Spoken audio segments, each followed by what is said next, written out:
Gopal sir, you can start. You can check your slide share.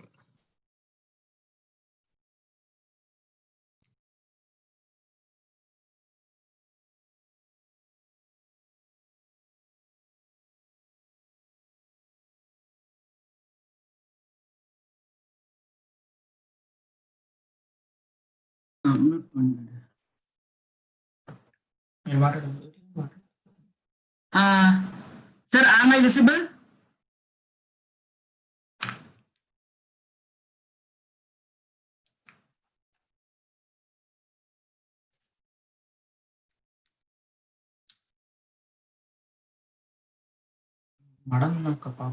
Hello, sir.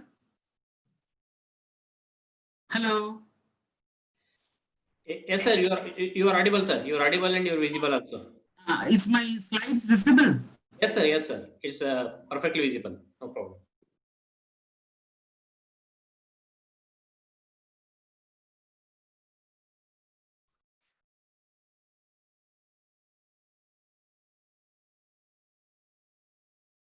Slide share.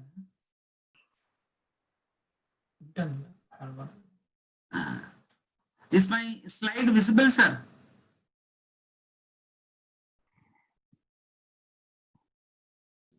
Gopal sir, yes, everything is visible. Perfect. The slide is visible, huh? Yes, sir. Perfect. Okay, I'm changing the slide. You can just Yes, see.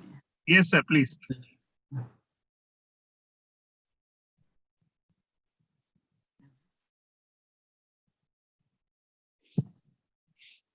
Yes, sir. It's happening very nicely.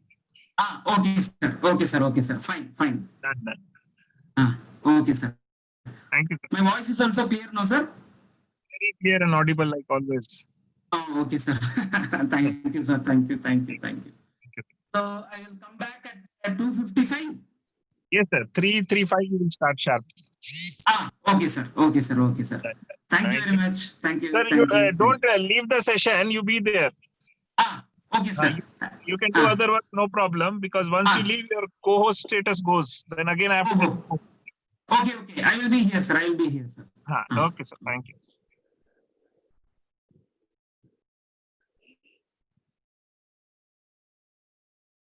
Leave meeting కాదు ఏం చేయాలి మనం ఎట్లా చేయాలా ఈ share ఉంది share screen click చేసేసి presentation share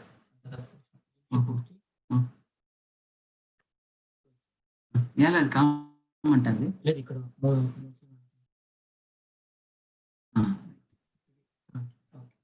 ఇది రెండు ఇందులో సపోజ్ కాలేదంట ప్రెస్ చేయాలా లేదు మౌస్ ఉంది ఇలా అది వచ్చి ఈ సైడ్ ప్రెస్ చేస్తే ఈ సైడ్ ప్రెస్ చేస్తే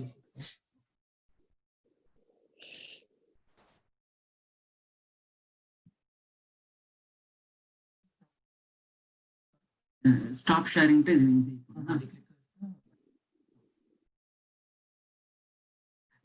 నాతో ఇది మార్చేసిన photo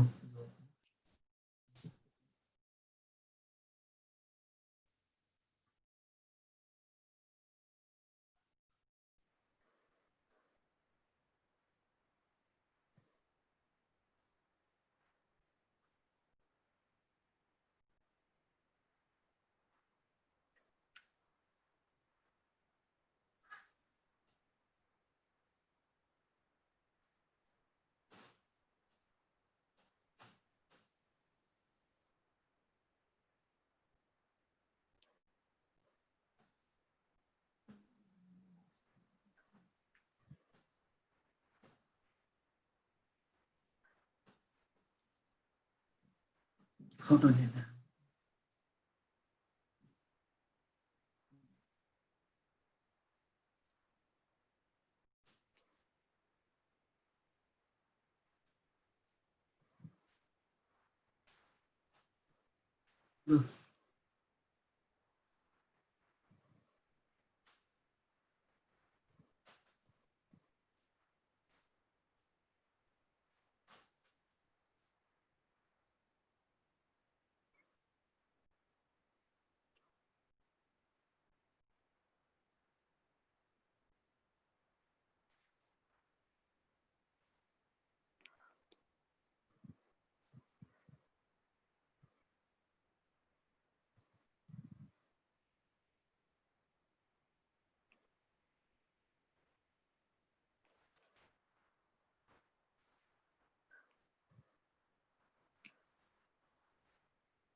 Sir, am I audible?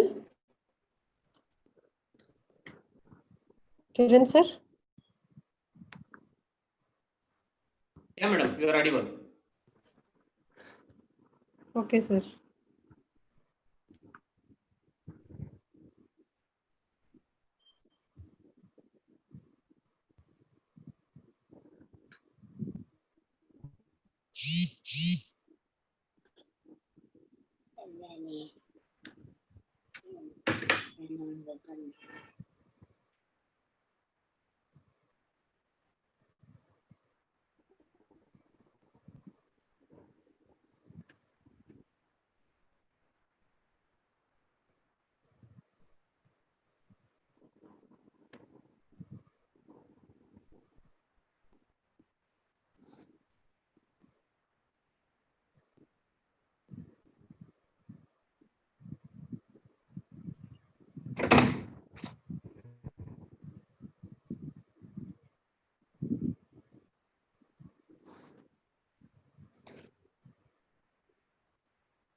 Plot ಅದವಾ ಅಂತ ಕಟ್ಸಿದ್ದಿದೆ 4 ರೂಮ್ ಕೊಟ್ಟಿದ್ದು ಸಂಡಾಸ ಬಾತ್ರೂಮ್ ಲೈಟ್ ನಳ ಬರೀ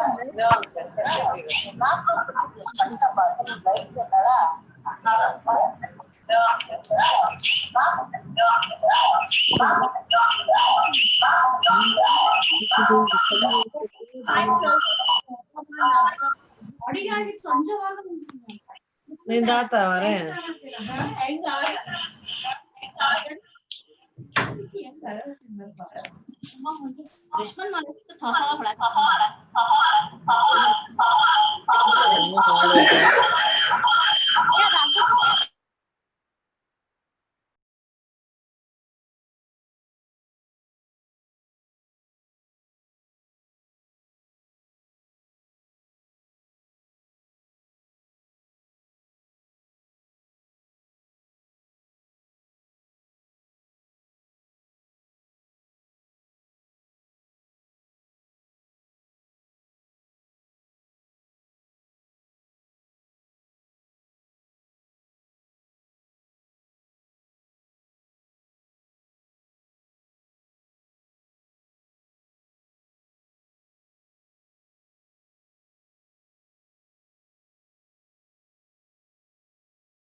Rajamma, I think we can start the session.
Rajamma, you can start the session.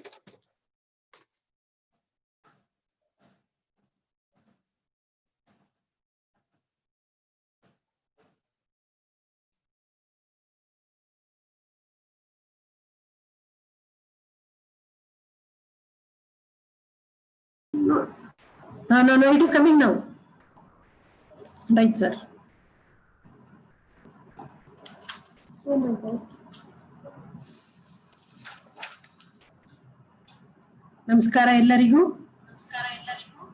Good afternoon, everybody.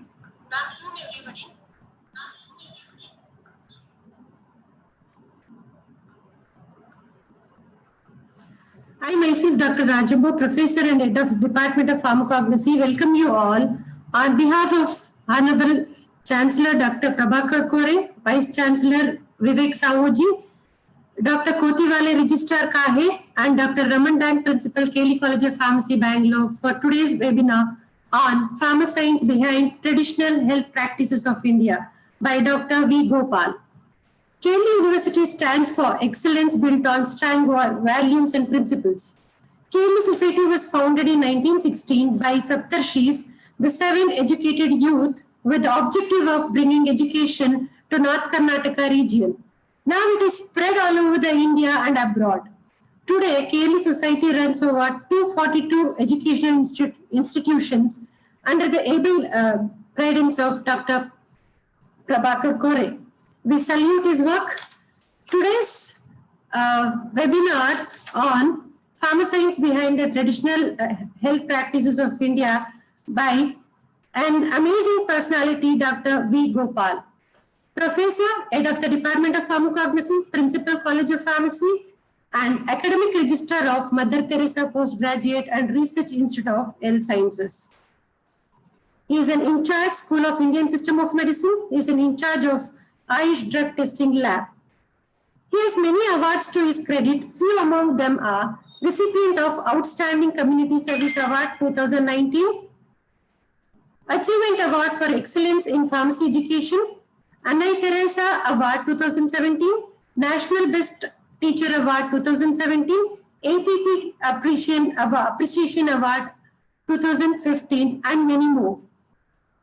He is a member of Pharmacy Council of India and member of Education Regulations Committee and Ethics Committee of PCI. Member of All India Board of Pharmaceutical Education, New Delhi, Expert Committee member of the ACT for the approval of UG and PG courses in pharmacy. Is a member of ACT Southern Region Committee, member of GPAT Steering Committee, and so on. Is an alumni of Government College of Pharmacy, Bangalore. He has 27 years of experience. He has filed 3 patents. He has published 145 papers, presented 74 papers, and delivered 230 guest lectures in national and international conferences. He has guided 34 M.Pharm students, and is an approved guide for 9 universities. 21 PhD scholars have been awarded PhD under his guidance. Now, I request Dr. V. Gopal to take over the session. We welcome you, sir. Thank you, madam. Thank you for the nice introduction. Thank you, sir. Happy afternoon to one and all. I thank the Honorable Chancellor, the Honorable Vice Chancellor, the respected Registrar, and my very close friend, Professor Dr. Raman Dang, for giving me an opportunity to interact with around 118 participants this afternoon. My dear friends, in the year 1997, a 14-year-old boy called Nathan Zohner, he made a publication.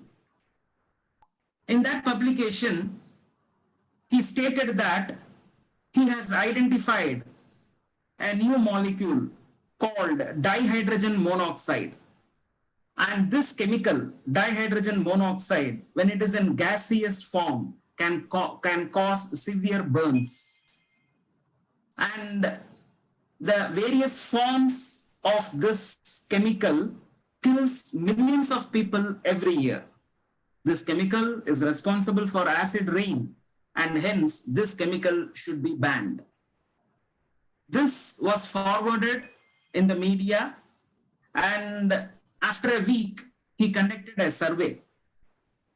86% of the people who took part in that survey said that that chemical should be banned. And then he stated that the chemical which he was discussing was nothing but water. He has renamed water as dihydrogen monoxide, and he has omitted certain facts.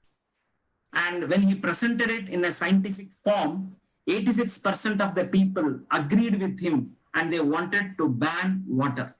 So this concept is called Zoharnism, and this is very dangerous. This Zoharnism is what has happened to India.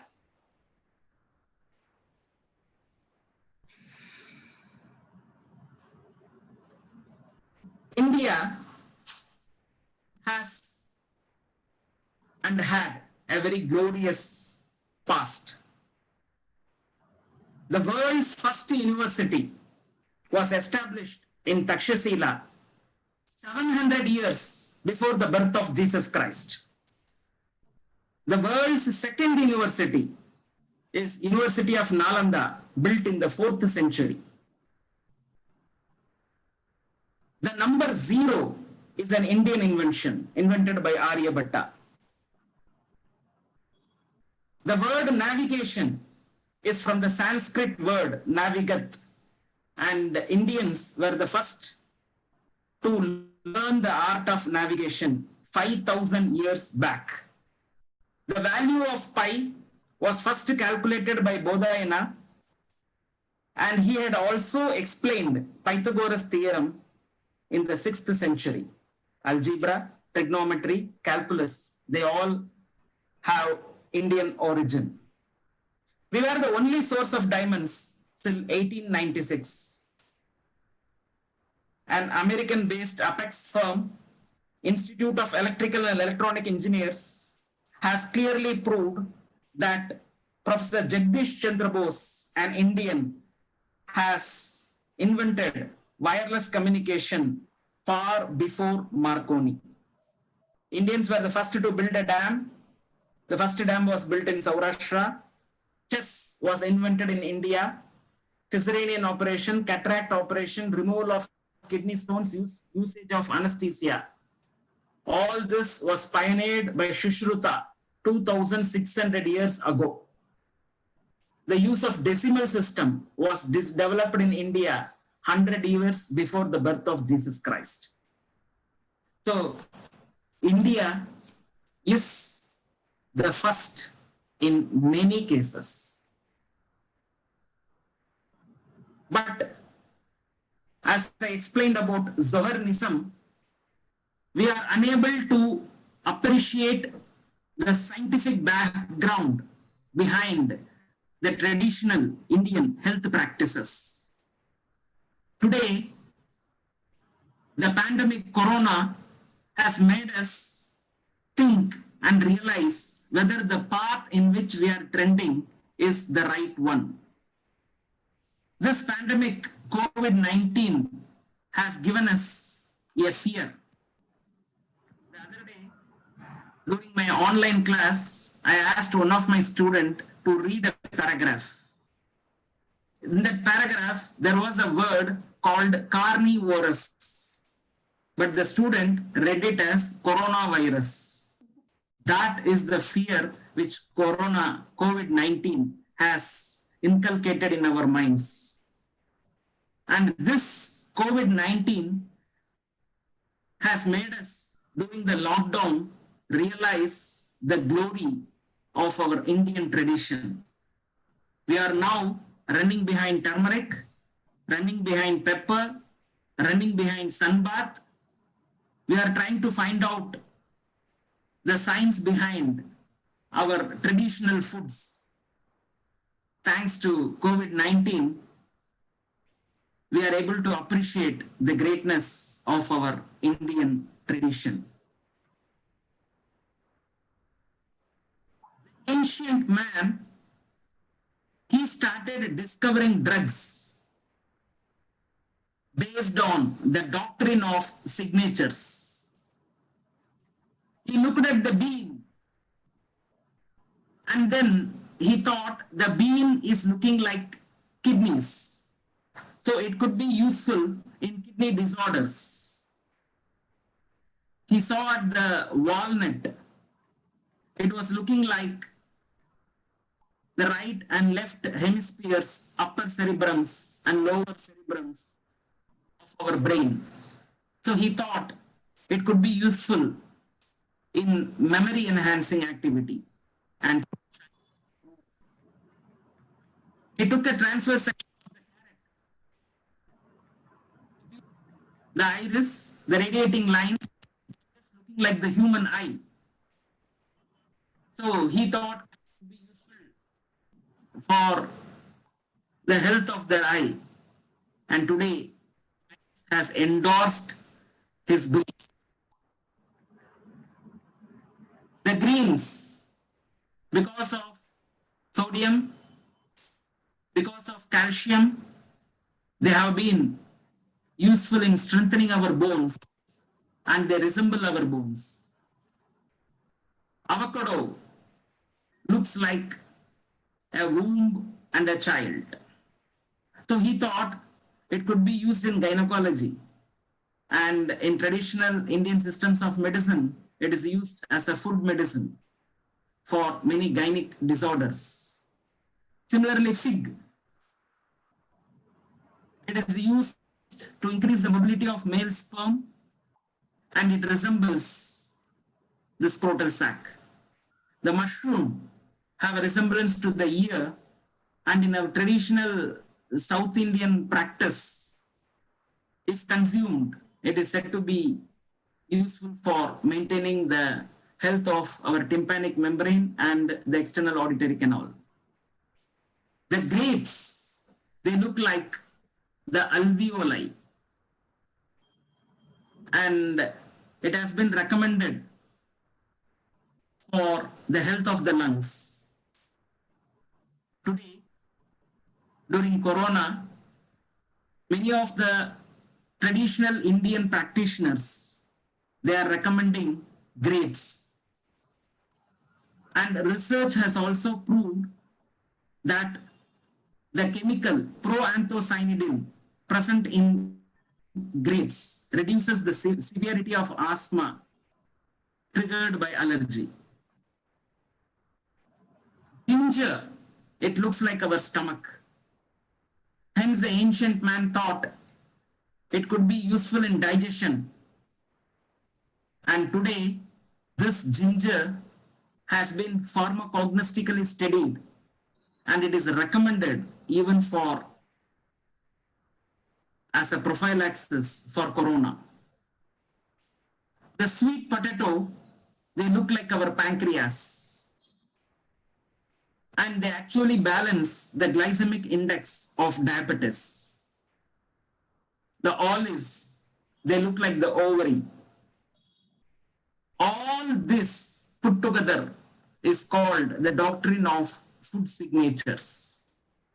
God has made a signature almost on all plants.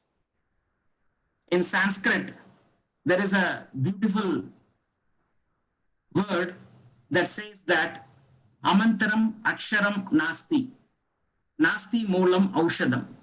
That means there is no letter without a magic spell.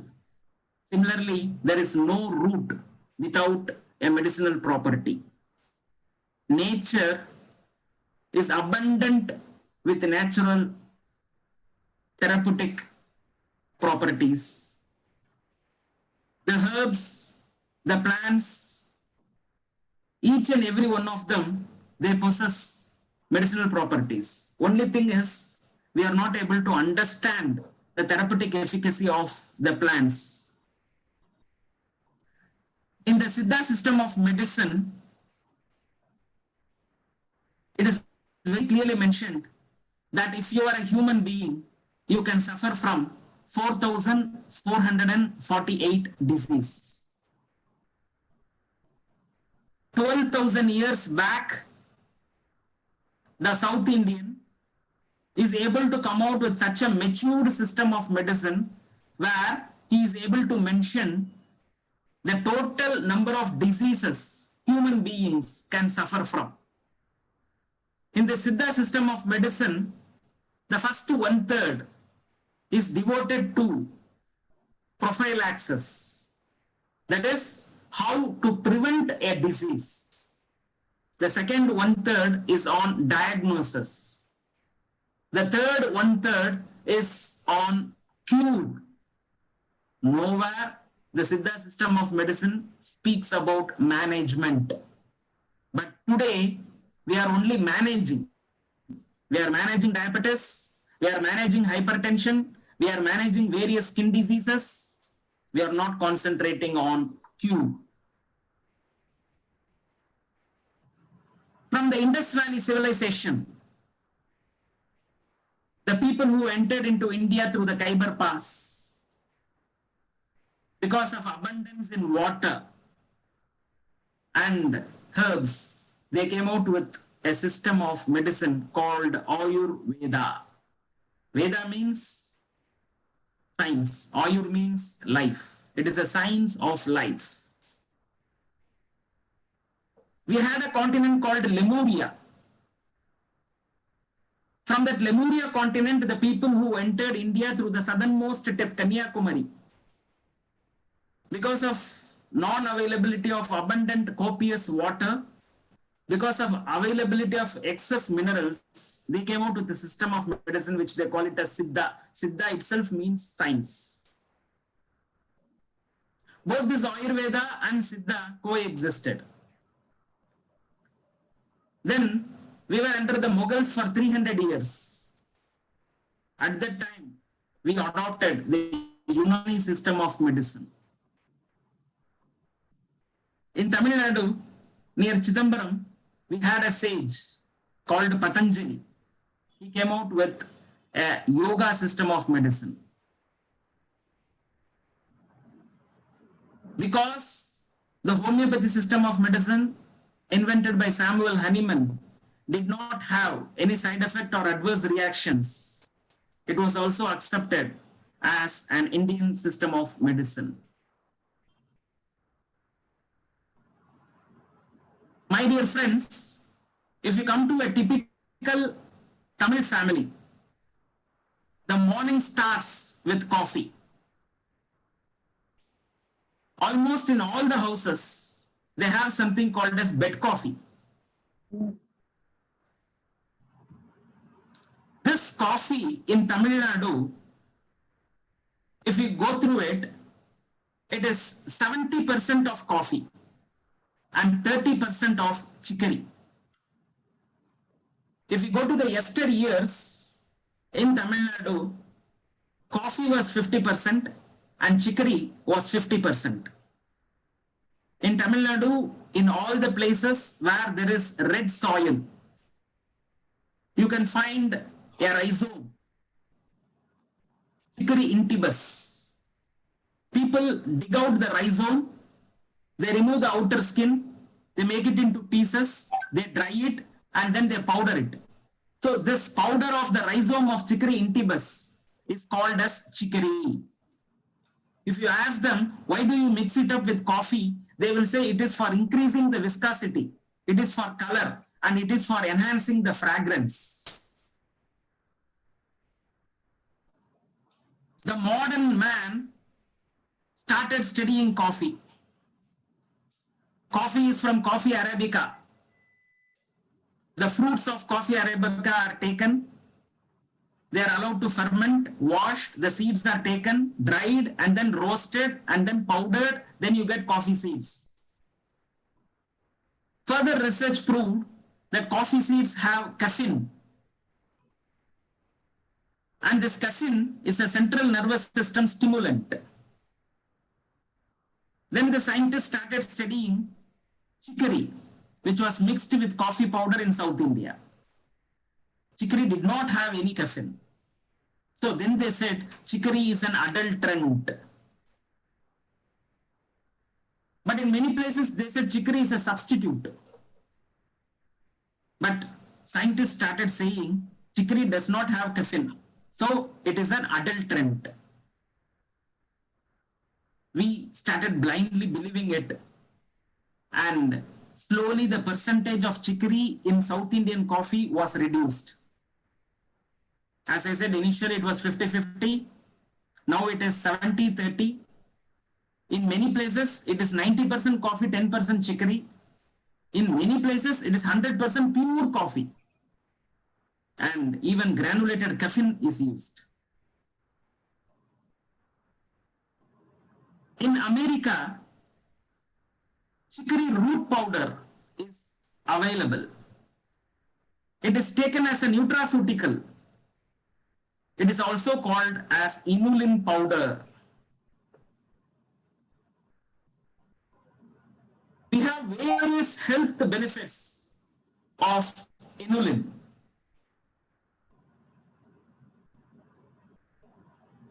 Inulin aids in calcium absorption. It improves good cholesterol. It increases the number of good bacteria in the gut. And it helps you feel fuller for long.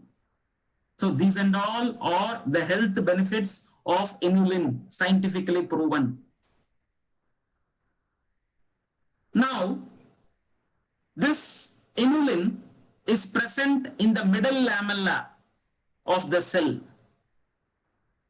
This inulin is a delicacy for the microorganisms in our stomach.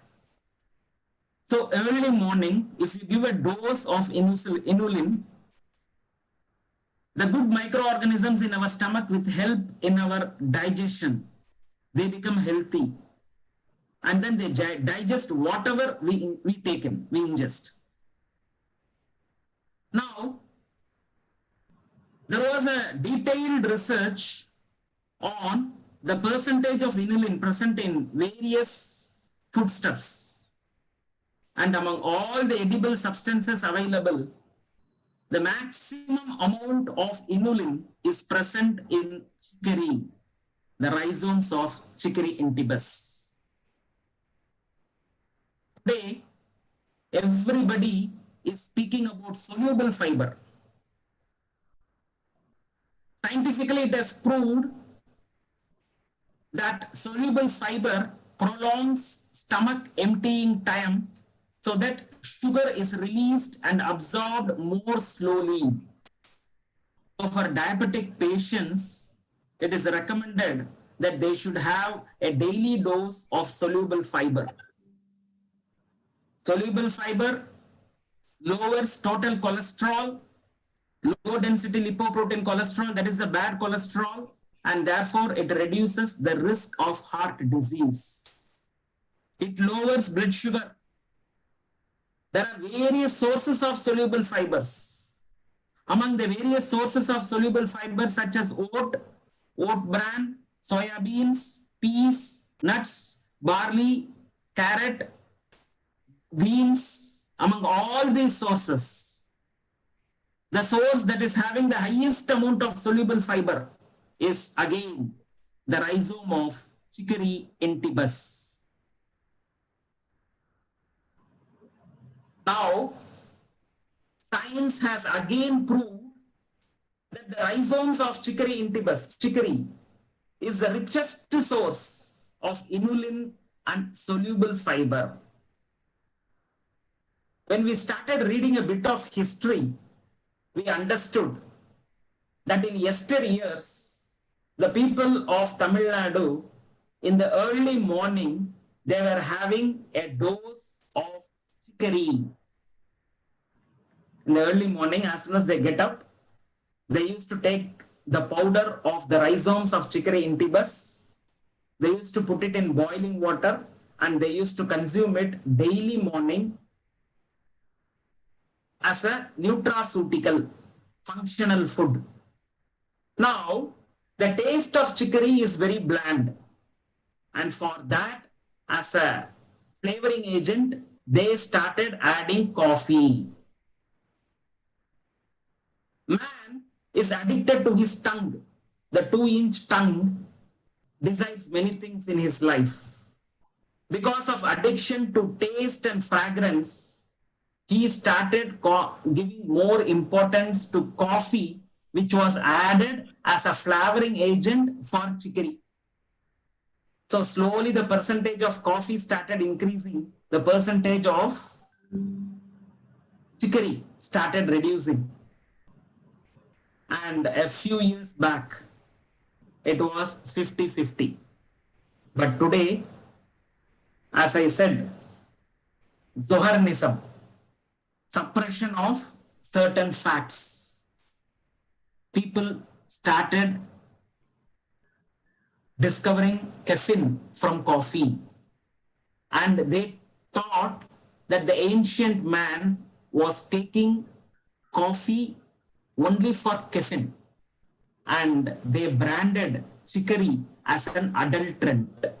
And today we are not taking chicory coffee, we are taking pure coffee.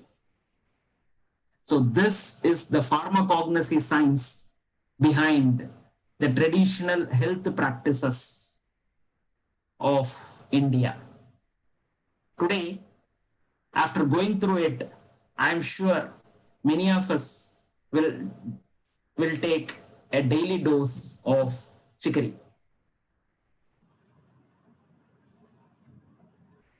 If you look at a South Indian Tamil woman, the face will be glittering with a golden yellow color. It is because they apply liberally turmeric, curcuma langa, the rhizomes. They are used in South India, and it is a religious use. In the early morning, as soon as they get up, when they go to the water bodies for having a bath. In yesteryears, in South India, the houses did not have a bathroom. They had to go to a common water body. It could be a river, it could be a canal, it could be a pond where they used to have their bath. There is one research which says that having a toilet, a washroom inside the room is not healthy. And our forefathers, I think, approved it. That is why the houses in those days did not have a bathroom attached. It was always detached. And they were very healthy. They were more healthy than we are. And in the morning when they used to go for their bath, they used to take this turmeric with them. They used to scrub the corns of turmeric on the stone steps of the water body, river, pond, well, and they used to wash it in the water. They used to say that it is an offering to goddess Ganga, Ganges.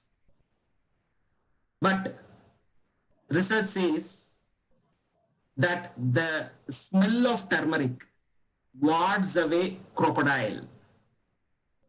So in yesteryears, when they were having bath in a water body, a river, a pond, there could be an attack of a crocodile. The crocodile doesn't like the smell of turmeric. So that is why they first used to scrub turmeric on the stone in the what you call steps of the water body, and they used to wash it in water. So that smell would protect them from an attack of crocodile. Next, when they come home, they used to make the powder of turmeric, and they used to add water, make a paste, and they used to apply it on their mud stove. Firewood was used as a fuel in those days. And the previous day, the fuel, that heat would be there. That heat would attract snakes, centipedes, and scorpions. So the kitchens were not well lit. They used to be dark. So in the early morning, when they come to the kitchen, if they have a bite of these poisonous reptiles, it will be dangerous. To overcome that, they used to smear turmeric paste on the mud stove. And today science proves that snakes do not like the smell of turmeric. They used to apply this turmeric liberally all over their face. It proves that this turmeric is a very good antioxidant, anti-inflammatory, antibacterial, antiviral, antifungal. It has anti-cancer properties. The first thing they used to add in food is turmeric. And today, this COVID-19 has made us run behind this turmeric. The Siddha practitioners who are treating COVID-19 patients in Chennai, they are liberally using turmeric in the food of the COVID-19 patients.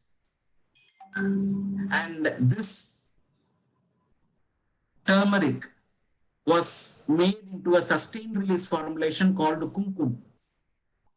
So this turmeric was sprinkled with lime, and a bit of gingery oil was added, and it was placed as a tilak on the forehead. So it is said that when turmeric is converted into kumkum, it undergoes a chelation and releases curcumin, sustained releases curcumin into our skin.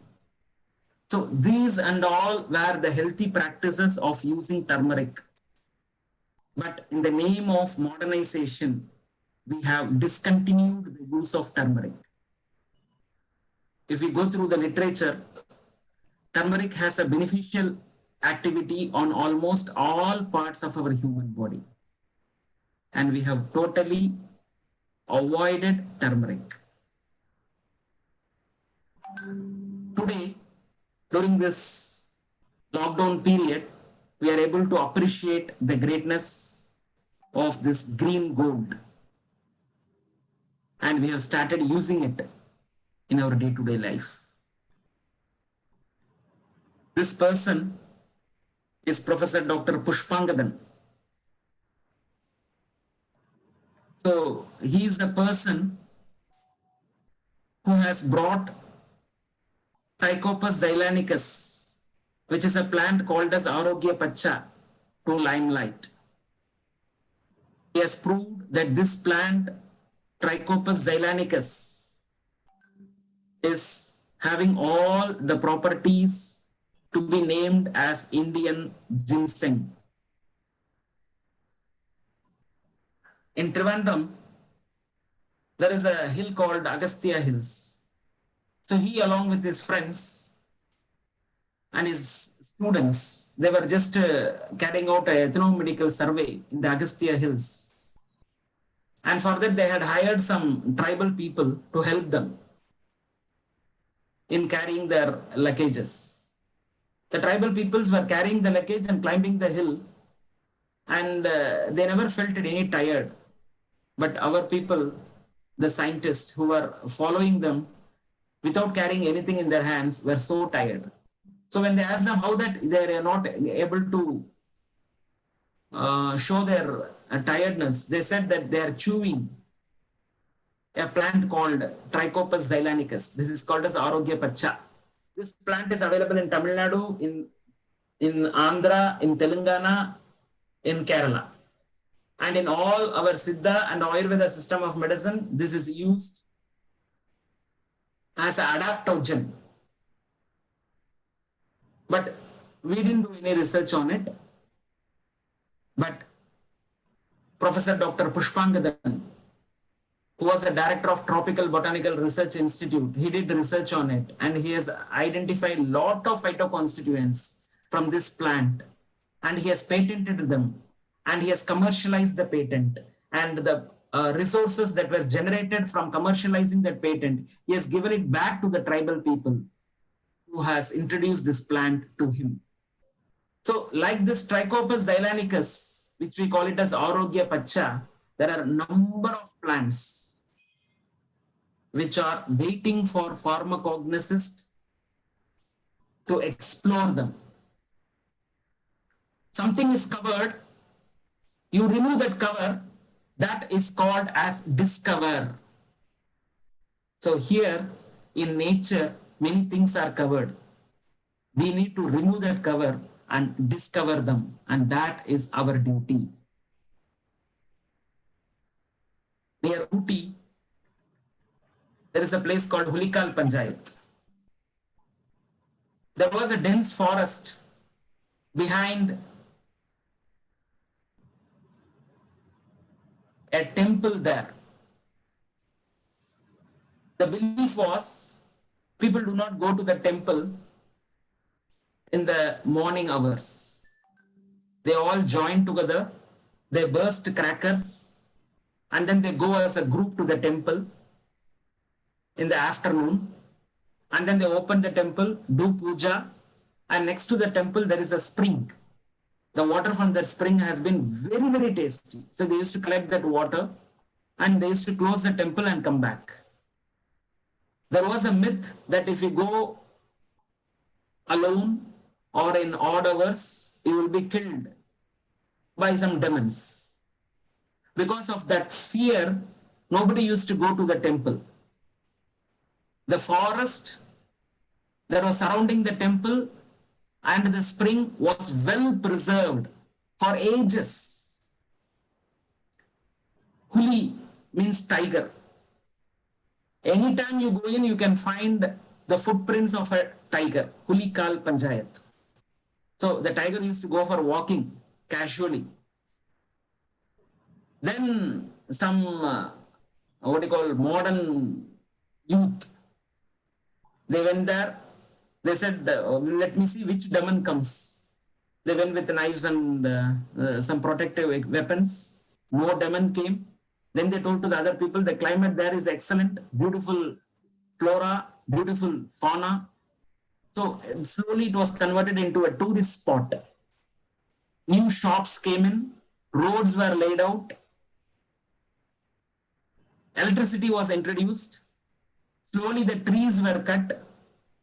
The wild animals that were freely roaming started going deep into the jungle. They were no more available. The birds disappeared. Slowly the forest cover disappeared. And as the forest cover started disappearing, the spring started drying up. Today at that height, without water, nothing can be done. So the spring that was alive for so many years started drying up. And as there is no water available, the tourism died. The people who are coming to the temple stopped. And now that place has become a home for illegal activities. So in the name of science, a forest that was preserved for ages has been completely destroyed. This is the PhD work of the director of Forest Department of Pondicherry. My dear friends, whenever we speak about geographical variation,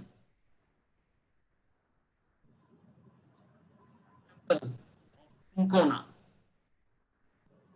this bark collected from a tree that is on a hilltop that grows in a high altitude will be full of quinine alkaloids. The same tree, when it is available in the valley, when you collect the bark will be devoid of quinine. This was very well known to our forefathers. They used to say that cinchona bark has to be always collected from a hilltop. And this cinchona bark made Samuel Hahnemann think. He consumed this bark and he had the symptoms of malaria. And he learned that a malarial patient, when he takes this bark, will be cured. So thinking about this, he came out with this phenomenon, like cures like. And this cinchona bark is the founder of homeopathy.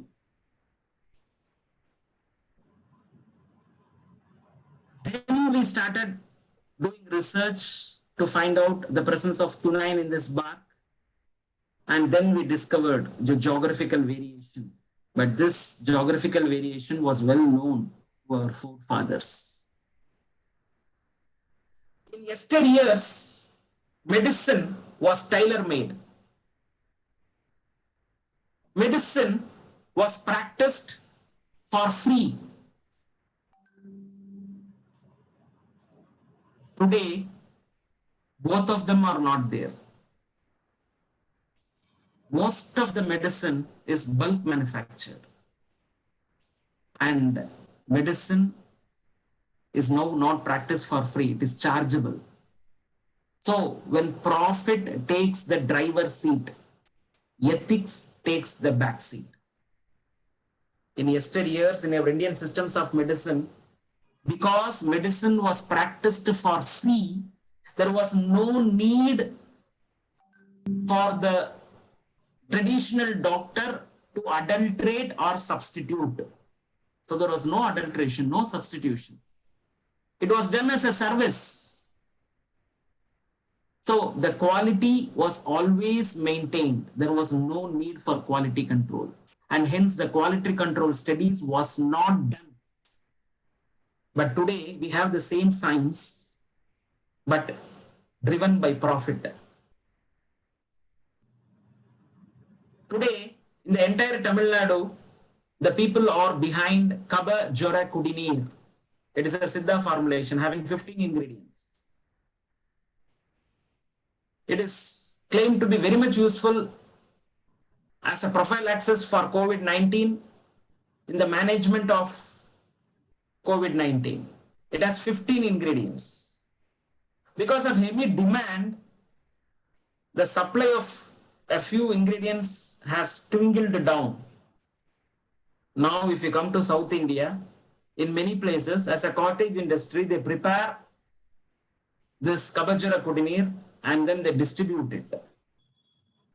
Now, this Kabajara Kudineer in the ancient period was given for free, and hence the quality control studies have not been done. Now, today, after profit taking up the driver's seat, the same formulation is available.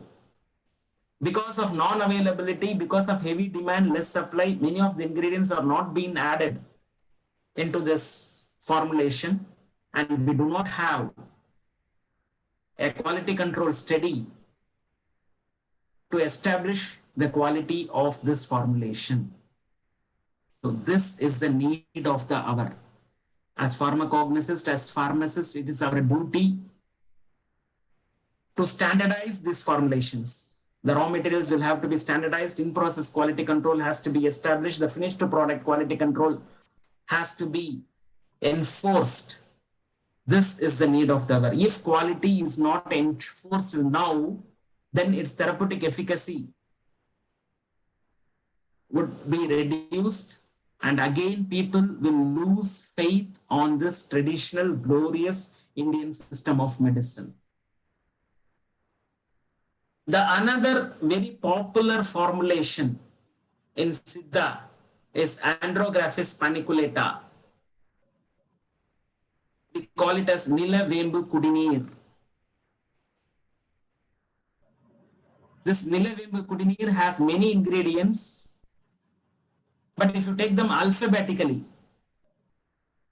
then Andrographis paniculata comes as the first, and hence the name of this formulation is based on Andrographis paniculata's nomenclature. Andrographis paniculata in local language is called as Nilavembu, and hence this formulation is called as Nilavembu Kudineer. It is an official formulation. It is useful in the management of chikungunya. It is useful as a prophylaxis for COVID-19. But because the name is Nilavembu, that is the name of Andrographis paniculata, arranged alphabetically, in many places only this single herb is given in the name, in the place of Nilavembu Kudineer, which has many other ingredients. So, the ancient man was designing formulations based on synergism to reduce the side effect of one drug. He was adding another drug. To reduce the adverse reactions of one drug, he was adding another drug. To increase the bioavailability, he was adding another drug. So like this, a formulation was designed. Now, this formulation, when it is designed over generations, so initially it will be a home remedy. One generation is called 30 years. For 30 years, when it is used in the home, the formulation is developed and then it is given to the community. So in the community, it will be practiced for 30 years, second generation. And it will be developed. And it's still, its efficacy is being maintained for 60 years. Then it is added into a system of medicine, the Siddha system of medicine. It becomes official in a system of medicine only when it is practiced or only when it is in use for 90 years. That is 3 generations. Each generation consisting of 30 years. These and all are the ingredients of Nilavembu Kudineer, which is a Siddha formulation. In this, Santalum album is very costly. In our laboratory, we had procured a few of these formulations, and then when we tested it, they did not have Santalum album because it is costly. Conveniently, it was avoided. Similarly, the availability of pay poodle, Trichosanthus cucumeria, its availability is less. So that was also not available in many of the formulations. So establishing the quality, coming out with monographs of these traditional formulations is very, very important. This formulation is very bitter in taste. So people started adding honey, people started adding jaggery, people started adding white sugar. These and all are against the Siddha practices, where it says you will have to take it as a bitter formulation. And today science says that bitterness stimulates our vagus nerve. And it is for that reason it was given as a bitter formulation. It was a bitter drug. Bitterness value was a parameter in establishing the quality of this formulation, but giving importance to taste. To mask the bitterness, it was made sweet, and this change in the formulation has altered its therapeutic efficacy. This formulation will have to be taken on an empty stomach 2 times a day for 5 days. Because of not availability, it was converted into a single dose. The aqueous extract of the churnam of this formulation is taken. The stability of this aqueous extract is only 3 hours. But for convenience sake, people used to prepare this aqueous decoction in the morning and use it the whole day. It is an aqueous extract. So the stability studies of this aqueous extract has not been done. Initially, it was very cheap. Because of heavy demand, now it has become very costly. Because of demand, the cost of the raw materials has increased. and for the purpose of profit from a polyherbal formulation. In many places it is available only as a monoherbal formulation. The worst part is what raw materials are available in excess is being added, which is not there in the original formulation. It is being added only for the purpose of excess availability. So all these commercial practices have caused a permanent damage to this formulation and to the system of medicine that hosts this formulation. This plant aloe in Tamil is called as Kumari. The word Kumari in Tamil also has another meaning. Kumari means an adolescent girl. The reason why this plant has been named so is a girl in her adolescence, whatever health problems she may face, for all that, this plant is a single drug solution.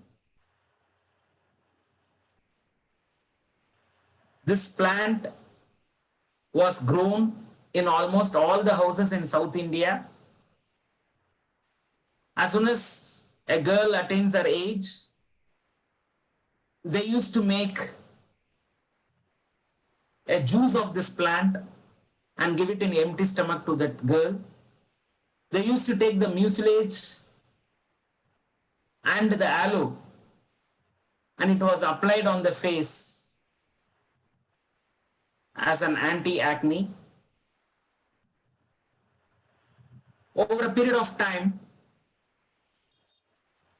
people started forgetting this plant. The use of this plant in native cosmetics was discontinued, and this plant was disappearing from the kitchen garden of the individual houses. But today in cosmetics, this plant has again made a big comeback. Lot of research papers on the cosmetic potential of this plant. So it is a cycle. What our forefathers have found using their scientific knowledge, we have forgotten in the name of modernization. And again, in the name of scientific search, we are going back to our traditional glory. My dear friends, if you go to any South Indian, especially Tamil home, in the entrance of the home, you can find this. There will be a comb of turmeric, there will be a thorn, there will be chilies, there will be a lemon, there will be alum. So why do they tie this?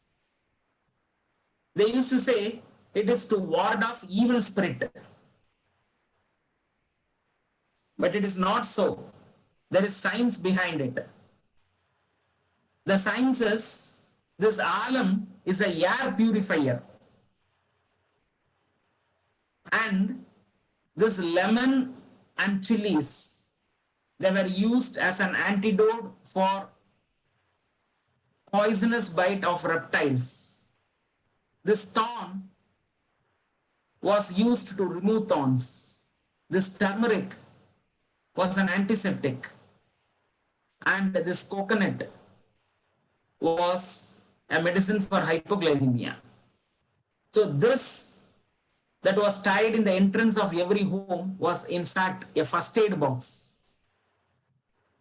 So in emergency conditions, the therapeutic efficacy of all these ingredients was used. So a first aid box was slowly renamed as a superstitious ornament for warding off evil spirit, and slowly it was discontinued. And today we have a number of chemicals as air purifiers rather than the natural alam.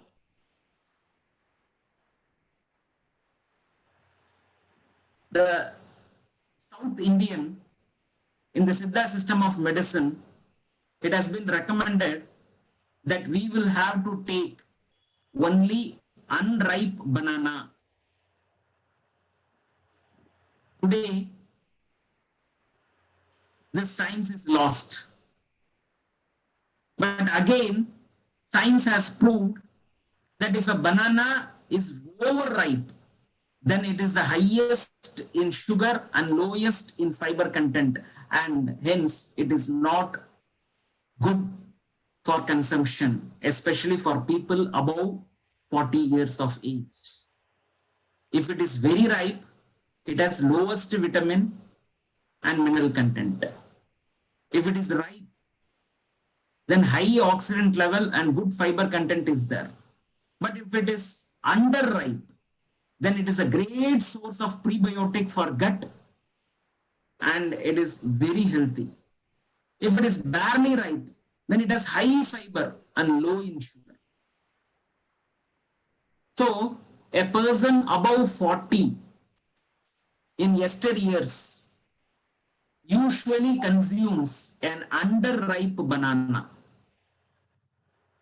But this experience of our forefathers, we just lost it and we started consuming any banana.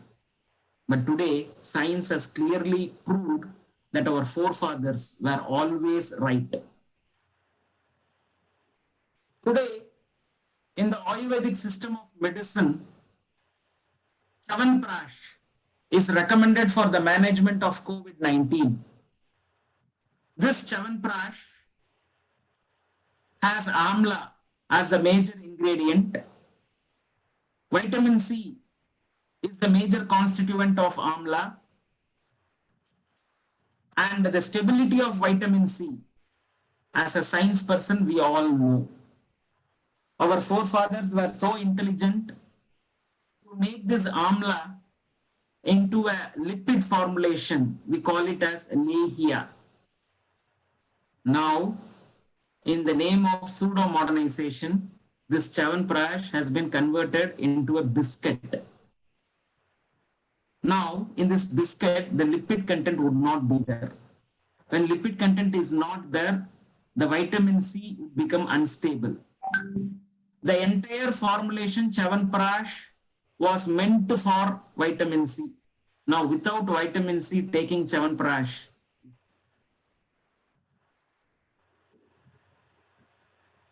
My dear friends, in my college, we used to have a number of honeycombs. During examination period, for the safety of the students, they used to outsource the removal of honeycomb. In yesteryears, they used to come in the early morning, they used to fumigate, ward away the bees, they used to scrap out the entire honeycomb and collect the honey. But today, they are coming out with chemicals. They just spray the chemical and all the honeybee dies. They just scrap the honeycomb and then they throw it. Now, because of using of chemicals to remove the honeycombs, the population of bees have come down. Because of that, the pollination has reduced. Because of that, the agricultural production has come down. In yesteryears, we were not going against nature. We were living with nature. Today, we have gone against nature, and that is the reason for suffering from this pandemic. In Tamil Nadu, in South India, in any house, if there is an auspicious event, they will tie this plantain tree in front of their home. It is a symbol of an auspicious function being held in that home. The people nearby will understand that something good function is going on in their home. Slowly this practice has been discontinued, and instead there is a serial light of the image of this plantain tree. On ethnomedical survey, we found out that in yesteryears, it is the women and men in the home who used to cook, even during functions. So usually the women cook for 4 people or 5 people or 10 people in a home. So when it is a function, they will have to suddenly cook for 300 to 400 people. So in the scale-up process, there are chances of accidents, occupational hazard. There could be a burn, there could be a cut. So for burns, the best first aid known in yesteryears was the fresh juice of plantain pith. So this plantain tree in yesteryears was used as a first aid kit. They used to bring the first aid kit and keep it first, then start the function. While cooking, if there is a cut, if there is a burn, they used to cut this tree, take the pith portion, they used to squeeze it and take the fresh juice and apply over the burn, and they used to get it healed. So this plantain tree, which was once used as a first aid box, later has become a symbol of auspicious function, and today it is only drawn as a serial light decorative unit. So what was science once has now been lost. In yesteryears, after food, the South Indian used to consume betel leaves. He used to remove the petiole and the leaf tip, because both were prone for enzymatic reactions and they would change their color. He used to take the reverse of this leaf and apply calcium, because on the backside you can find small insects laying their eggs. To remove that, he used to apply calcium. And then he used to take it. The first saliva used to be spit out, and then he used to consume the next saliva. So this was a best digestant available in yesteryears. But as I said, because of Zoharnism, certain facts, this leaf was said to be carcinogenic, and consumption of this leaf has been slowly discontinued. We are losing a therapeutically efficient digestant. My dear friends, like this, there are n number of examples where our forefathers, their knowledge, their matured thinking, we were not able to take up in the pretext of modernization. As an Indian, it is our patriotic job to find out the science behind all the healthy practices which our forefathers were following as a habit. We should also adhere to these healthy habits, find out the science behind them, publish it, popularize it, create awareness among the people on the science behind the traditional health practices of India, and bring glory to our nation and see that our community is healthy. I thank you very much for your patient listening. I thank the organizers for this nice opportunity, and my session is now open for questions.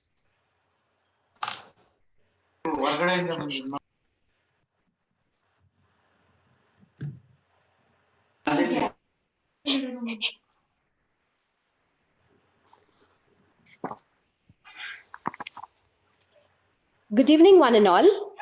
Myself, Dr. Mamta, Professor and NSS Program Officer, Cayley College of Pharmacy, Bangalore, take this opportunity to give the concluding note and to propose vote of thanks. I thank our patrons and Chancellor, Dr. Prabhakar B. Kore, Vice Chancellor, Dr. Vivek Sauji, and Registrar, Dr. Kotiwale of Cayley Academy of Higher Education and Research, Belgavi. My sincere thanks to Dr. Raman Dang, who is the dynamic person behind this webinar on Pharmasciences behind the traditional health practice of India, organized by Department of Pharmacognosy. I also thank my colleagues, Dr. Rajamma and Dr. Kiran Kumar Hulatti and all participants of this webinar. Special thanks to today's resource person, Dr. V. Gopal, for his highly informative talk. He has impressed and kindled the use of traditional medicines in everyone today. He has stressed that India has been known for its traditional medicines, and the ancient practices, especially of South India, has become an important component of healthcare system in India, especially during this pandemic. And this COVID-19 has made us believe that health depends on healthy lifestyle, and healthy lifestyle depends on good health practices, which develop and mature as a tradition. Knowing the pharmascience behind the traditional health practices of India is a sure way to success. I thank you very much, sir. I now hand over the session to Dr. Kiran Kumar Hulatti for moderation of question and answers.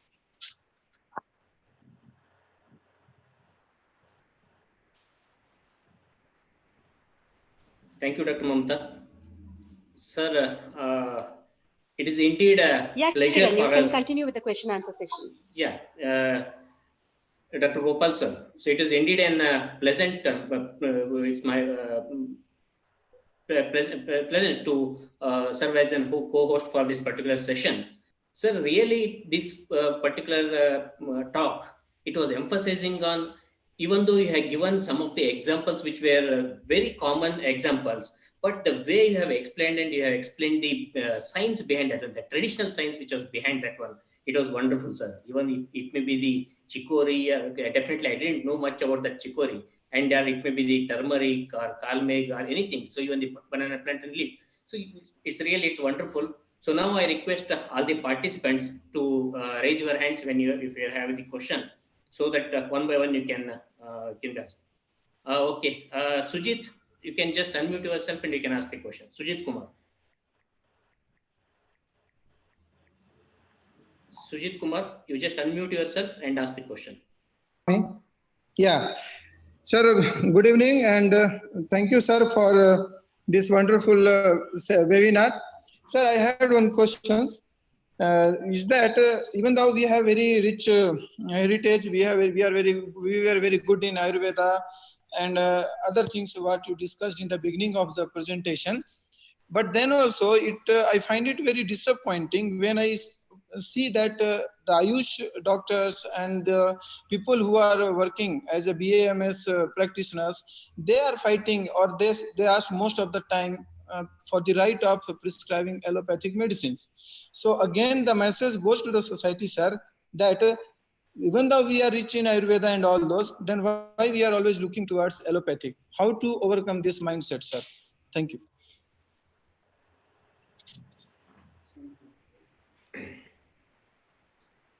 Sir.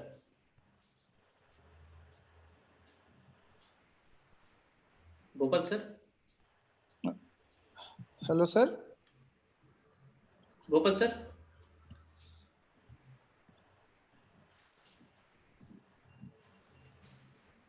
Hello.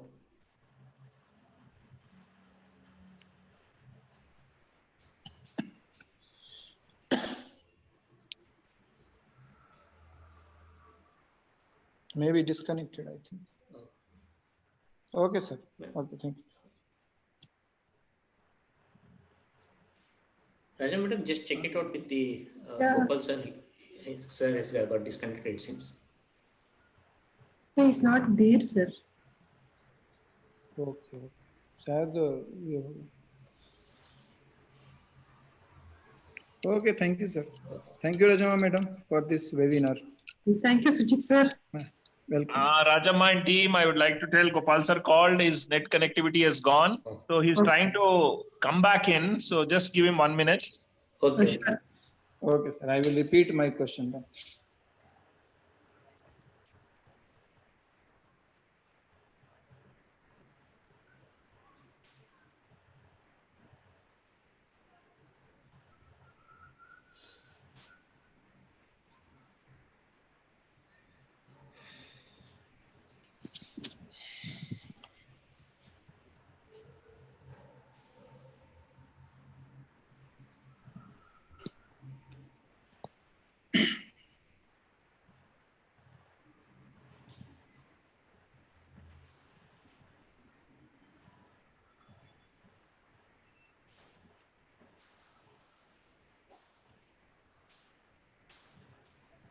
Yeah, I think. Good afternoon, Gopal sir.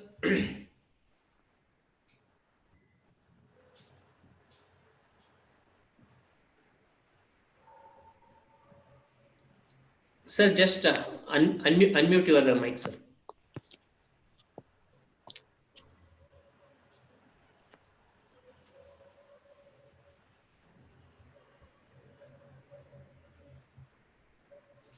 I'm unable to see him in participants. Kiran, has he joined? Sir, yes, sir.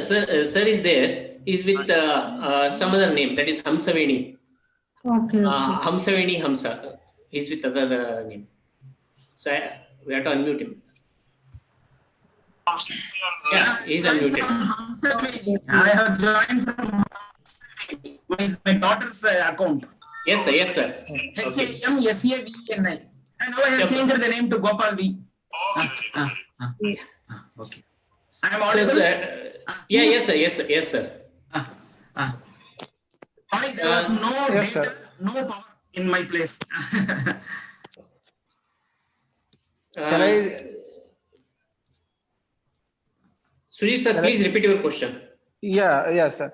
So, good evening, sir. I am Sujit Kumar, and I would like to thank you for this wonderful presentation, sir. I have one question. Thank you. Sir.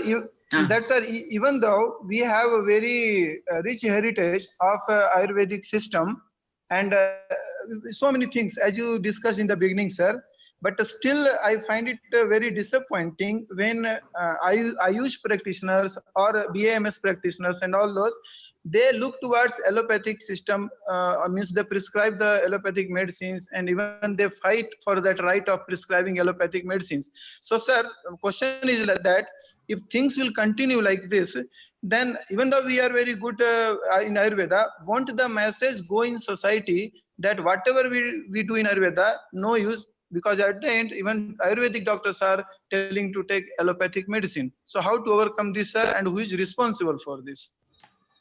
Okay, thank you very much for this nice question. I congratulate you for asking this thought-provoking question. Thank you, sir. Thank you, sir. Thank you. The therapeutic efficacy of our traditional formulations. As a pharmacist, it is our duty to do research on our traditional formulations, standardize them, establish their quality, do stability studies, packaging studies, and keep it at par with modern medicine. But as a pharmacist, we have been concentrating only on modern medicine, allopathy, and we have been giving a stepmotherly treatment to our traditional systems of medicine. Yes. Even if you take the latest syllabus, the number of subjects in pharmacognosy is being drastically brought down. So, if we are not doing it, then who else will do? Will a foreigner come and work on our Indian systems of medicine? No. So, it is our duty to do it.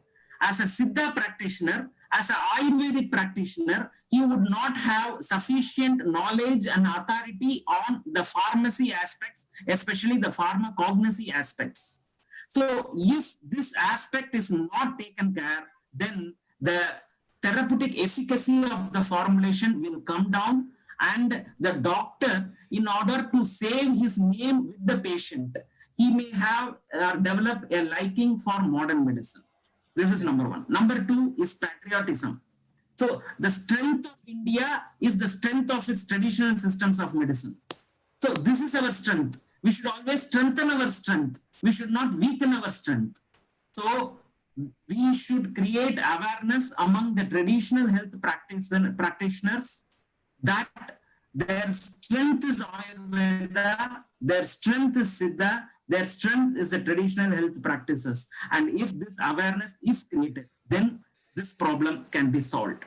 Again, if you take the Ayurveda or Siddha, educational aspects, they are made to learn their traditional systems of medicine in the eyes of modern medicine. They learn anatomy, they learn physiology, and they have to learn their own anatomy, their own physiology, and compare it with the modern physiology, and both simultaneously. So I think the way China has dealt with this Chinese traditional systems of medicine, the way Korea has dealt with the Korean traditional systems of medicine, the way African traditional system of medicine is growing. So seeing that, I think we have a long way to go in that direction. But this, as I said, this unlock 2.0 and the lockdown period, all this has made us realize that unless and until I face an accident where I'm in a grave situation, then I need modern system of medicine. Otherwise, for prophylaxis, for healthy living, for prevention of disease, I should stick on to my traditional systems of medicine. So this is a very strong message. This message will surely create a positive environment. Thank you. Yes, sir. Thank you, sir. Thank you. Yes. Thank you, Suchit sir, and thank you, Gopal sir. Sir, Raman sir wanted to ask some question. Thank you, Kiran, but I in no capacity can dare to question my brother, who is so learned, who has given a complete presentation, and definitely there is no room for questions. The question answer was all answered in the presentation itself, as always. So, brother, thank you for being on the forum of KLE, and thank you for giving a lovely webinar, and thank you my entire team and KLE team for coordinating so nicely. Brother, I'd like to conclude with two nice this lines which aptly suit you, if you permit. Yes, sir. Please, sir. Please, sir. Govind bolo Hari Gopal bolo, Govind bolo Hari Gopal bolo, Radha Raman Hari Gopal bolo. See, your name is there everywhere, brother. You are a truly God, and we salute you, brother. Really, such a humble. I am ready to still to meet in my life. Thank you, brother. Thank you, sir. Thank you, sir. Thank you very much, sir. Much obliged. Thank you. Thank We you. will leave, sir. If there are no more questions, sir, we thank you. Thank you once again for conducting this session, sir. Thank you very much. Thank you, sir. Thank you. I hand over this to Rajama madam to conclude. Sir, it's a pleasure. And I have one question. Please. Sir, we believe, being a pharmacognosist, we believe the herbal drugs and we are doing the research on that. Still, when we go for Ayurvedic formulations to treat, to take a treatment, they say go with the branded one. How to rely on the branded one? They say take Chyawanprash. Which Chyawanprash to take? How will we rely on that? So, who will tell us which brand is a good one? It's a very nice question. Thank you very much. Now, the label claim. On any formulation, we have a label claim. Whether this label claim is justified, whether the same thing is available with the content. So this is what Scheduled T, good manufacturing practice, will have to take up. Again, as a person who studies pharmaceutical analysis, we will have, see, Chyawanprash, 46 ingredients. Each and every ingredient has more than 40 phytoconstituents. So we put together 1,600 constituents. So one will interact with another. So finding out markers. Again, these markers, when it is known, they are artificially added into the product. So adding markers, multiple markers is also now not working. So unless and until the good manufacturing practices by the manufacturer is being enforced, then it will be very important. Again, now the manufacturing license is very important. So we should concentrate on those that are having GMP certified manufacturing unit. So we need to rely on those brands that is having FSSAI certification, those that are having GMP certification, those that are having a valid manufacturing license and the reputation. So all this. Again, this Chyawanprash is actually make your medicine type. That means in yesteryears, it was not meant for a bulk manufacturing. It was meant for individual to make it. Today, we don't have time. But it is, I don't think, an acceptable. We have time for TV, we have time for media, we have time for WhatsApp. So all these 46 ingredients can be easily procured and it can be made in. The shelf life is 3 years. So for the health of our family members, if Chyawanprash is made at home, there is nothing like it. So if we start making our own formulations, So most of these formulations, they are all make your own medicine kind. So clear-cut instructions are available how to make it, and the procedure is also very simple. If it can be made at home, then we will have a raw material quality control, we will have in-process quality control, we will have finished product quality control, and this study that we are doing during lockdown period at our home, in our kitchen, can be published once we have some fruitful result. And this, each and every one, I think 150, 160 participants, each one take one formulation, prepare it in your home, make it as your in-house standard, and accordingly you can compare your market formulation. And if this contribution is being done by this webinar, then this what we call contribution of KLE will be appreciated by Siddha, will be appreciated by Ayurveda, will be appreciated by our community, and this will raise our Indian systems of medicine to international standards. Yes, sir. When we, whatever we talk, when we start practicing, definitely that is a great achievement for us. Definitely, yeah. When we cook at home, definitely we'll follow the GMP. So, thank you, madam. Sir, we have one more participant is asking. So, if your permission, Nitin, Yes, Nitin, please unmute yourself, introduce yourself, and ask the question. Yes, sir. Hello. Good evening, sir. This is Nitin from Naipa, Kolkata. I'm a hello, sir. Good evening. I'm an alumni of KLE Institute of College of Pharmacy, Bangalore. So my question is, when you said that Nilavembu Kudineer, which you said that two ingredients are not available and one ingredient like that sandal, I think it is higher price, and in that case, like when that is so costly and when it is not available, how the formulation would work for patients when it is prescribed, and if it is not working, and what is a matter of like how does it mean, how does it help the people if it is prescribed without those ingredients in it? Yeah, thank you very much for your nice question. This Nilavembu Kudineer, when we had what you call this chikungunya in Tamil Nadu, when people were suffering, so it was prescribed by the Siddha. It was also recommended by the government of Tamil Nadu. So everywhere this Nilavembu Kudineer was given, and so many philanthropists and service organizations, they started preparing this Nilavembu Kudineer and distributing it. So, as I said, slowly it started becoming a cottage industry because sandalwood was very costly. It was not added into the formulation. Without sandalwood, they started giving it, and the people who took the Nilavembu Kudineer without sandalwood, they started developing small boils around their buccal cavity.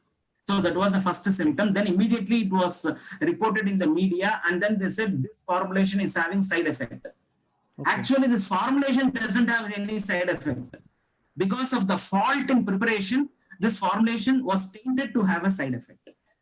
We have one Arumbakam, there is Captain Srinivasamurthy Research Institute. There they made a protest. They said that we have been dispensing Nilavembu Kudineer with sandalwood, and the sandalwood is added to see that the side effect of this formulation of boils in the buccal cavity does not come. So there are proper manufacturers. Only thing is the enforcing authority must be very strong enough, and we should have markers so that all the ingredients are to ensure that all the ingredients are added in the final formulation. So if these two are taken care, then this problem can be solved. Like for example, we have one called INCOPS, Indian Medical Practitioners Cooperative Society, that was started in the pre-independence era. They have come out with their own monograph for this Nilavembu Kudineer. So that product is excellent. So all these problems, and they have a far sight. So whenever the demand is more, they start cultivating it. So they have already started cultivation. So this far-sightedness and this proper planning, proper enforcement, that will solve this problem. Thank you. Sir, in continuation to it, one more question, sir. Yes, sir, when you speak about the markers, is it about the biomarkers which is available naturally as a natural product, or is it something, it's a man-made marker? No, I was speaking only about the phytoconstituents available naturally. Okay, biomarkers which are available naturally. Yeah. Oh, okay, sir. Okay, sir. Yeah. Thank you, sir. Thank you very much. Thank you, Nitin. Shivendra Agarwal. Shivendra Agarwal. Please unmute yourself and ask the question. Shivendra Agarwal. Okay, it's not there. Kalavati DJ. Ma'am, please unmute yourself and ask the question. Sir, good evening, sir. A very informative session. Myself, Kalavati DJ. I'm assistant professor in Vishweshwarapura Pharmaceutical Science, Bangalore, sir. Sir, my question is regarding aloe vera. Is it advisable for skin eruptions to apply it externally, just on external application, or take it orally, sir? And if it is for external application, what can we use it just naturally, take it and use that gel, or do we have to mix it with any other things? Okay, as I said, one, we have kitchen medicine. So Yes, in kitchen medicine, for skin eruptions, we call it as granny remedies or something like that. So in for skin eruptions, the gel is taken and it is applied. It is not given orally. If it is given orally, then in pharmacognosy, we have a method of aloe preparation. The same thing is being used. But here for skin eruptions, only topical application of the gel or the mucilage, the fresh mucilage.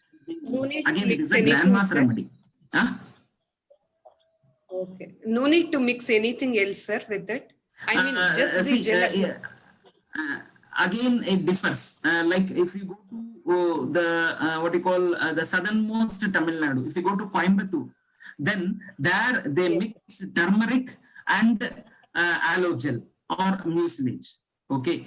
Again, if you come to this side, where in Madurai, so in Madurai, what they do is there is one type of tulsi plant. So that plant's leaves are crushed and it is used. If you go to Kerala, they make use of the leaves of hibiscus and along with. So all this are ethnomedical practitioners. So these ethnomedical practices have to be scientifically proved. But if it is a home remedy, and if it has been used for ages, then it has been time tested. But what information that we get this way, I think it is always better to scientifically prove it and then adopt it. Or it is always safe to adopt as a formulation from the Indian systems of medicine. For the same aloe, in Siddha, there are a number of formulations. The formulations are coinciding with skin eruptions also. The same is available in Ayurveda also. So what is better is, instead of going for a self-medication, you can go and first meet a Siddha or Ayurveda practitioner. So he will be able to find out your body constitution. We call it as the body makeup, whether it is Vada body, Pitta body, Kabam body, and accordingly he will prescribe the formulation which is suitable for it. So just in modern medicine, we are against self-medication, and similarly in herbal medicine also, self-medication is not to be promoted. So it is always better you take it with a prescription from a licensed Indian system of medicine practitioner. Yeah, because I found it easily gets oxidized. I'm a pharmaceutics person. So just doing some home remedies, I saw it gets brownish, easily oxidized. So I asked this question. Thank you, madam. Thank you, sir. Thank you. Thank you. Sir, from my side, I'm Dr. Kiran Hulatti. I'm the professor in pharmacognosy. From my side, I have, sir. And my teacher in pharmacognosy, C.S. Sridhara. I think you must be knowing him. He's also my teacher, sir. I'm a GCP Bangalore product, sir. Yes, sir. Yes, sir. So he conveyed his wishes to you. Sir, actually, I just wanted to ask you one thing. This is regarding the controversial drugs in Ayurveda. Because there are some drugs in Ayurveda which in different places, so they call it by various different names. The source will be different and the generic name, that's what we call the Ayurvedic name, it will be same. So just I wanted to highlight on that one, because that's my area of research, but I'm working on those things. Oh, very nice, very nice, very nice. So in our traditional systems of medicine, what sir has highlighted is a major problem. one plant will have many names, and many names, a single name will be there for many plants. So this is a problem. And this problem is because of, as I said, two reasons. One, for 500 years, we were as slaves under the Mughals and under the British. So this traditional gap was there. And the second one is, in the name of modernization, we have totally lost the data, and it has not been transformed from one generation to another generation. So this two problems are responsible for this. Now we have one pharmacopoeial committee. So we have an Ayurveda pharmacopoeial committee. We have a pharmacopoeial committee for Indian medicine. We have a pharmacopoeial committee for Siddha, Unani, and all. So this pharmacopoeial committee, they have come out with a subcommittee only for overcoming this problems related to controversial drugs. So we have an a team of Ayurvedic physicians, a team of pharmacognoscists, botanists. So they all sit together and then they find out solutions for these problems. Again, if you go through the literature, then most of the problems are solved. Like, for example, the Tamil name for aloe is Adisiruthu Todai Piruthu Agala Kal Parappam Pidari Kondan. So the name is so big. Actually, it is a morphological description of the plant. Adisiruthu. Exactly. That means Adi means stem. Siruthu means small. It has a small stem. Todai Piruthu. Todai means leaf base. Peruthu means big. The leaf base will be big. Agala Kal Parappam. Agala Kal Parappam means the leaf arrangement. One leaf will be in this side, one leaf in this side, one leaf in this side. So in all directions you will have the leaves. Agala Kal Parappam Pidari Kondam. Pidari is a person who doesn't comb his hair. So a person who dedicates himself to the god, like a priest, like a village priest, he will not comb his hair. So his hair will be in all directions. So this plant will be looking like that. So that is the name of the plant. The name itself is a morphological description. So our forefathers were so intelligent, they have also named it this way. Only thing is that information is now lost. Because the name is so lengthy, nobody calls it with Adisiruthu Todai Piruthu Agala Kal Parappam Pidari Kondan. So they just shrink it out and then they call it as Kumari. If we go into the literature, then the original name is available. So this work is already been done by several committees. I think slowly all these controversial drugs will be sorted out. Thank you. Yeah. So for my PhD, I worked on Pata, that is Cisempelus pereira, Cycliapiltata, and Stephania japonica. Very good, very good. So that was my work. Anyway, sir, thank you very much. I think there are no more questions from the audience. So I request Rajam Madam to conclude this session. Sir, it's our pleasure to have you here. Thank you so much. I think you are one of the Rishi of pharmacognosy. We really, thank you so much, sir. Thank you, madam. Thank you, madam. Ending the session. Thank you. Thank you. Thank you, one and all. Thank you very much. Thank you very much, sir. Thank you very much. Thank you.